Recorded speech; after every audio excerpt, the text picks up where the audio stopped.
او مروف ایمان رب العالمین دلی دا هبیتن کسی که عابد بید بردوام جوانی عبدین یا خود تعالی بکتن فرمان خود تعالی بجه بینیتن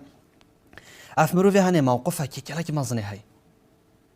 اف مروف هنه دما مصیبت هیت رکاوی حمد و سپاسی خود تعالی سگر و چند مزنه مصیبت ای بودش رخی که وهات خود بوده اینا و اوی هنه مصیبت و نخوشیه حمد و سپاسی رب العالمین که سر به چنده گل به چنده چت کتن یه صبرت کشیتن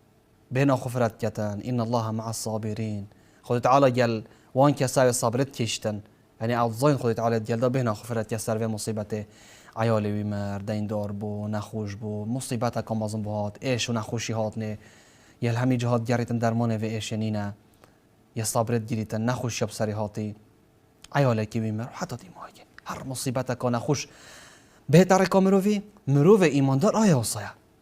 ده صبر گیریده بنا خفره کتن ظانیتن علمه های اوه هنه خود تعالی یا بو بی کسی هاتی امتحانه که کفت یتیده و صبره بگیرم